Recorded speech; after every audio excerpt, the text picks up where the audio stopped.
بسم اللہ الرحمن الرحیم۔ محترم ناظرین، السلام علیکم۔ اہل فرعون کے زیر اثر رہ کر بنی اسرائیل کمزور اور ناتواں ہو چکے تھے۔ حضرت موسیٰ علیہ السلام کی دانشمندانہ رہبری کے نتیجے میں انہیں اس افسوسناک حالت سے نجات ملی اور انہوں نے قدرت و عظمت حاصل کر لی۔ اس پیغمبر علیہ السلام کی برکت سے خدا تعالی نے انہیں بہت سی نعمات سے نوازا۔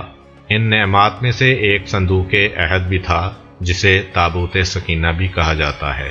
یہودی اپنے لشکر کے آگے اسے اٹھائے رکھتے تھے۔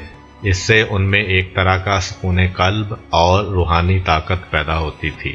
بنی اسرائیل کو یہ قدرت و عظمت حضرت موسیٰ علیہ السلام کے بعد ایک مدت تک حاصل رہی، لیکن یہی کامیابیاں اور نعمتیں رفتہ رفتہ ان کے غرور و تکبر کا باعث بن گئیں اور وہ قانون شکنی کرنے لگے۔ اس کے نتیجے میں انہیں فلسطینیوں کے ہاتھوں شکست اٹھانا پڑی۔ وہ اپنی قدرت و عظمت کھو بیٹھے اور صندوق عہد بھی ہاتھ سے گنوا بیٹھے۔ پھر اس قدر انتشار اور اختلاف کا شکار ہوئے کہ چھوٹے سے چھوٹے دشمنوں سے بھی دفاع کے قابل نہ رہے، یہاں تک کہ دشمنوں نے ان کے بہت سے لوگوں کو ان کی سرزمین سے نکال دیا اور ان کی اولاد کو غلام اور قیدی بنا لیا۔ کئی برس تک یہ کیفیت رہی، یہاں تک کہ خداوند عالم نے ان کی نجات اور رشد و ہدایت کے لیے حضرت شموئیل علیہ السلام کو پیغمبر بنا کر مبعوث فرمایا۔ بنی اسرائیل بھی دشمنوں کے ظلم و جور سے تنگ آ چکے تھے اور کسی پناہ گاہ کی تلاش میں تھے، لہٰذا ان کے گرد جمع ہو گئے اور ان سے خواہش کی کہ وہ ان کے لیے کوئی راہبر اور امیر مقرر کر دیں تاکہ وہ اس کی قیادت میں ہم آواز اور یکجان ہو کر دشمن سے جنگ کریں اور عزت رابطہ بحال ہو سکے۔ حضرت شموئیل علیہ السلام ان کی اندرونی کیفیات اور سست ہمتی سے پوری طرح واقف تھے۔ انہوں نے کہا، مجھے ڈر ہے کہ جب جہاد کا حکم آئے تو تم کہیں اپنے امیر و راہبر کے حکم سے روگردانی نہ کرو اور دشمن سے مقابلے اور جنگ سے پہلو تہی نہ کرو۔ وہ کہنے لگے، یہ کیسے ہو سکتا ہے کہ ہم امیر کے حکم سے منہ پھیر لیں اور اپنی ذمہ داری نبھانے سے دریغ کریں، حالانکہ دشمن ہمیں ہمارے وطن سے نکال چکا ہے، ہماری زمینوں پر قبضہ کر چکا ہے اور ہماری اولاد کو قیدی بنا کر لے گیا ہے۔ حضرت شموئیل علیہ السلام نے دیکھا کہ وہ اپنی بیماری کی تشخیص کر چکے ہیں اور اب انہیں ایک طبیب کی ضرورت ہے، گویا وہ اپنی پسماندگی کے راز سے واقف ہو چکے ہیں۔ اس پر حضرت شموئیل علیہ السلام نے بارگاہ الہی کا رخ کیا اور قوم کی خواہش کو اس کے حضور پیش کیا۔ وحی ہوئی، میں نے طالوت کو ان کی سربراہی کے لیے منتخب کیا ہے۔ حضرت شموئیل علیہ السلام نے عرض کیا، خداوندہ، میں نے ابھی تک طالوت کو دیکھا ہے، نہ اسے پہچانتا ہوں۔ ارشاد ہوا، ہم اسے تمہاری طرف بھیجیں گے، جب وہ تمہارے پاس آئے تو فوج کی کمان اس کے حوالے کر دینا اور علم جہاد اس کے ہاتھ میں دے دینا۔ حضرت طالوت ایک بلند قامت، تنوع مند اور خوبصورت مرد تھے۔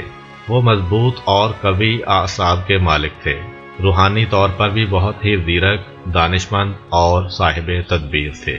بعض لوگوں نے ان کے نام طالوت کو بھی ان کے طولانی قد کا سبب قرار دیا ہے۔ ان تمام صفات کے باوجود وہ مشہور نہیں تھے۔ اپنے والد کے ساتھ دریا کے کنارے ایک بستی میں رہتے تھے، والد کے جانوروں کو چراتے اور کھیتی باڑی کرتے تھے۔ ایک دن کچھ جانور بیابان میں گم ہو گئے۔ طالوت اپنے ایک دوست کے ساتھ ان کی تلاش میں کئی دن تک بھٹکتے رہے۔ انہیں ڈھونڈتے ڈھونڈتے وہ شہر صوف کے قریب پہنچ گئے۔ ان کے دوست نے کہا، ہم تو نبی خدا حضرت شموئیل علیہ السلام کے شہر صوف میں آ پہنچے ہیں، آئیے ان کے پاس چلتے ہیں، شاید وحی کے سائے میں اور ان کی رائے کی روشنی میں ہمیں کچھ پتہ چل سکے۔ شہر میں داخل ہوئے تو حضرت شموئیل علیہ السلام سے ملاقات ہو گئی۔ جب شموئیل علیہ السلام اور طالوت نے ایک دوسرے کو دیکھا تو گویا دل مل گئے۔ شموئیل علیہ السلام نے اسی لمحے طالوت کو پہچان لیا۔ وہ جان گئے کہ یہ وہی نوجوان ہے جسے خدا نے ان لوگوں کی قیادت کے لیے منتخب کیا ہے۔ طالوت نے اپنی کہانی سنائی تو شموئیل علیہ السلام کہنے لگے، وہ چوپائے تو اس وقت تمہاری بستی کی راہ پر ہیں اور تمہارے باپ کے باغ کی طرف جا رہے ہیں، ان کے بارے میں فکر نہ کرو، میں تمہیں اس سے کہیں بڑے کام کے لیے دعوت دیتا ہوں۔ خدا نے تمہیں بنی اسرائیل کی نجات کے لیے مامور کیا ہے۔ طالوت پہلے تو اس پروگرام پر حیران ہوئے اور پھر اسے سعادت سمجھتے ہوئے قبول کر لیا۔ حضرت شموئیل علیہ السلام نے اپنی قوم سے کہا، خدا نے طالوت کو تمہاری قیادت سونپی ہے، لہذا ضروری ہے کہ تم سب اس کی پیروی کرو۔ اب اپنے آپ کو دشمن سے مقابلے کے لیے تیار کر لو۔ بنی اسرائیل کے نزدیک تو حسب و نسب اور دولت کے حوالے سے کئی خصوصیات فرما روا کے لیے ضروری تھیں، اور ان میں سے کوئی چیز بھی طالوت میں دکھائی نہ دیتی تھی۔ اس انتخاب پر وہ بہت حیران و پریشان ہو گئے۔ انہوں نے دیکھا کہ ان کے عقیدے کے برخلاف وہ نہ تو لاوی کی اولاد میں سے تھے جن میں سے نبی ہوتے تھے، نہ یوسف علیہ السلام اور یہودا کے خاندان سے تھے جو گزشتہ زمانے میں حکمرانی کرتے تھے، بلکہ ان کا تعلق تو بنیامین کے گمنام خاندان سے تھا، اور پھر وہ مالی طور پر بھی تہی دست تھے۔ انہوں نے اعتراض کیا، وہ کیسے حکومت کر سکتا ہے جبکہ ہم اس سے زیادہ حقدار ہیں؟ شموئیل علیہ السلام سمجھتے تھے کہ یہ بہت شک و شبہ کر رہے ہیں۔ کہنے لگے، انہیں خدا نے تم پر امیر مقرر کیا ہے، نیز قیادت کے لیے ان کی اہلیت اور لیاقت کی دلیل یہ ہے کہ وہ جسمانی طور پر زیادہ طاقتور ہیں اور روحانی طاقت میں بھی سب سے بڑھ کر ہیں، اس لحاظ سے وہ تم سب پر برتری رکھتے ہیں۔ بنی اسرائیل نے خدا کی طرف سے اس کے تقرر کے لیے کسی نشانی یا علامت کا مطالبہ کر دیا۔ اس پر شموئیل علیہ السلام بولے، انبیاء بنی اسرائیل کی اہم یادگار صندوق عہد جو جنگ میں تمہارے لیے اطمینان اور ولولے کا باعث تھا، تمہارے پاس لوٹ آئے گا۔ تابوت عہد کو تابوت سکینہ بھی کہا جاتا ہے، کیونکہ بنی اسرائیل اسے دیکھ کر سکون اور اطمینان قلب حاصل کرتے تھے، اور یہ تابوت بنی اسرائیل میں بڑا ہی متبرک سمجھا جاتا تھا۔ میدان جنگ میں اسے لشکر کے آگے آگے رکھتے تھے، اور اس کی برکت سے خدا انہیں فتح و کامرانی عطا کرتا تھا، مگر رفتہ رفتہ وہ اس کی بے قدری کرنے لگے، اور نوبت یہاں تک پہنچی کہ ان کے بچے گلی کوچے میں اس سے کھیلتے تھے اور اسے ٹھڈے مارتے تھے۔ تب خدا نے ان کو اس کفران نعمت کی یہ سزا دی کہ اسے آسمان پر اٹھا لیا، اور ایک اور روایت کے مطابق ایک جنگ میں عمالقہ اسے اٹھا کر لے گئے تھے۔ تابوت سکینہ کو 2 بیلوں کے ذریعے سے بنی اسرائیل کی طرف لوٹا دیا گیا۔ ظاہراً تو تابوت کو 2 بیل اٹھائے ہوئے تھے، لیکن دراصل ان کے پیچھے اللہ تعالیٰ نے 4 فرشتوں کو مقرر کیا تھا جو ان کو ہانکتے ہوئے بنی اسرائیل کی طرف لے گئے۔ واضح رہے کہ تابوت سکینہ میں حضرت موسیٰ علیہ السلام کی نالین، کچھ کپڑے، درع اور جناب ہارون علیہ السلام کا امامہ، اور اس کے ساتھ ساتھ من کا ایک مرتبان بھی تھا۔ ایک روایت کے مطابق یہ وہی تابوت سکینہ تھا جس میں مادر موسیٰ علیہ السلام نے جناب موسیٰ علیہ السلام کو رکھ کر دریا میں ڈالا تھا۔ بہرحال تھوڑی ہی دیر گزری تھی کہ صندوق عہد ان کے سامنے آ گیا۔ یہ نشانی دیکھ کر انہوں نے طالوت کی سربراہی قبول کر لی۔ طالوت نے لشکر کی قیادت کا بیڑا اٹھایا۔ انہوں نے تھوڑی ہی مدت میں امور سلطنت کی انجام دہی اور فوج کی تنظیم نو کے سلسلے میں اپنی صلاحیتوں کا لوہا منوا لیا۔ پھر آپ نے فوج کو دشمن سے مقابلے کی دعوت دی۔ دشمن نے ان کی ہر چیز کو خطرے سے دوچار کر رکھا تھا۔ طالوت نے تاکید کرتے ہوئے کہا، میرے ساتھ وہ لوگ چلیں جن کی ساری توجہ جہاد پر مرکوز رہ سکے، جن کی صحت ناقص ہو اور جو درمیان ہی میں ہمت ہار بیٹھنے والے ہوں، اس جنگ میں شرکت نہ کریں۔ بہت جلد ظاہراً ایک کثیر تعداد اور طاقتور فوج جمع ہو گئی اور وہ دشمن کی طرف چل پڑے۔ سورج کی تپش تھی، گرمی میں چلتے چلتے انہیں سخت پیاس لگ گئی۔ طالوت خدا کے حکم سے انہیں آزمانا چاہتے تھے اور ان کی تطہیر بھی کرنا چاہتے تھے۔ انہوں نے کہا، جلد تمہارے راستے میں ایک نہر آئے گی، اس کے ذریعے خدا تمہارا امتحان لے گا۔ جو لوگ اس میں سے سیر ہو کر پانی پئیں گے ان کا مجھ سے کوئی تعلق نہیں، البتہ جو تھوڑا سا پانی پئیں گے وہ میرے ساتھی ہیں۔ ان کی نظر نہر پر پڑی تو بہت خوش ہوئے، جلدی سے وہاں پہنچے، خوب سیر ہو کر پانی پیا۔ تھوڑے سے فوجی اپنے عہد و پیمان پر قائم رہے۔ تھوڑے سے فوجی جن کی تعداد ایک روایت کے مطابق 4000 اور ایک دوسری روایت کے مطابق 313 تھی، اپنے عہد و پیمان پر قائم رہے۔ طالوت نے دیکھا کہ ان کی فوج کی اکثریت بے ارادہ اور کمزور عہد و پیمان کی حامل ہے، اور اس میں تھوڑے سے صاحب ایمان افراد موجود ہیں۔ انہوں نے بے قاعدہ اور نافرمان اکثریت کو چھوڑ دیا اور انہی کم تعداد صاحب ایمان کو ساتھ لیا اور شہر سے گزر کر میدان جہاد کی طرف پیش قدمی جاری رکھی۔ طالوت کی فوج کی کم تعداد میں سے کچھ لوگ ایسے بھی تھے جنہوں نے کہا کہ ہماری تعداد بہت تھوڑی ہے، لہذا ہم میں تو اس طاقتور فوج کا مقابلہ کرنے کی سکت نہیں ہے۔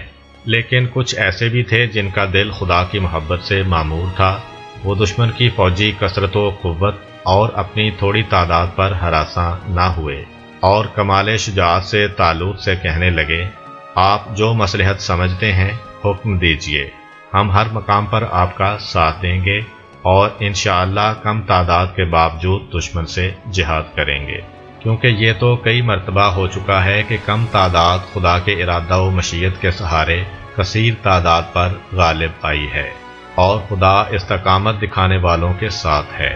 طالوت ان کم تعداد اہل ایمان مجاہدین کے ساتھ آمادہ کارزار ہوئے۔ ان لوگوں نے بارگاہ الہی میں نصرت و کامیابی کی دعا کی۔ جنگ شروع ہوئی۔ جالوت اپنا لشکر لے کر باہر نکلا۔ اس کی بارو پکار نے دلوں کو لرزا دیا۔ میدان میں جانے کی جرأت کسی میں نہ رہی۔ حضرت داؤد علیہ السلام اپنے والد کے ساتھ تھے، جو اپنے 13 بیٹوں کے ساتھ طالوت کے لشکر میں شریک تھے۔ سب سے چھوٹا بیٹا ریوڑ چراتا تھا۔ اللہ تعالیٰ نے حضرت شموئیل علیہ السلام کی طرف وحی کی کہ وہ جالوت کو قتل کرے گا۔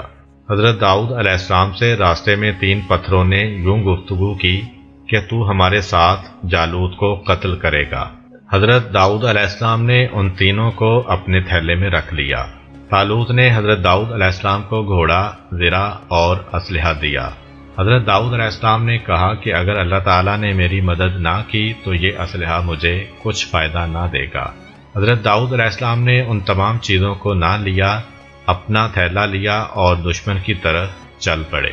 حضرت داؤد علیہ السلام چھوٹے قد کے تھے، جبکہ جالوت بہت طاقتور انسان تھا، اکیلا ہی لشکر کو شکست دے دیتا تھا۔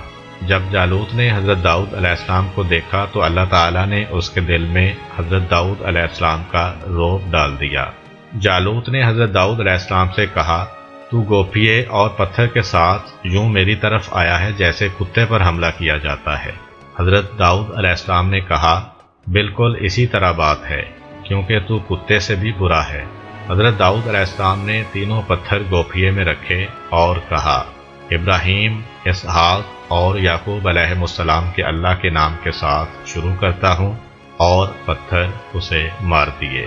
پتھر اس کے دماغ کو لگے اور گدی کی جانب سے باہر نکل گئے۔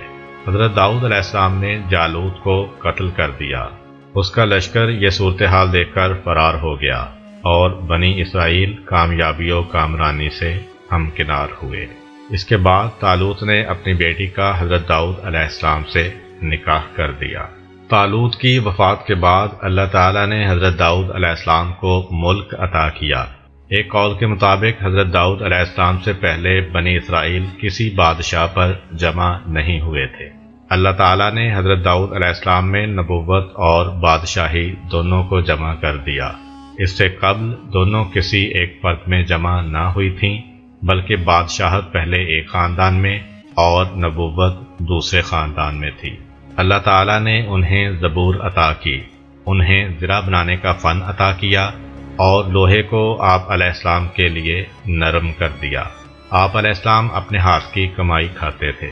رسول اللہ صلی اللہ علیہ وآلہ وسلم نے فرمایا، کوئی آدمی اپنے ہاتھ کی کمائی سے بہتر کھانا نہیں کھاتا، اور اللہ تعالیٰ کے نبی حضرت داؤد علیہ السلام اپنے ہاتھ کی کمائی کھاتے تھے۔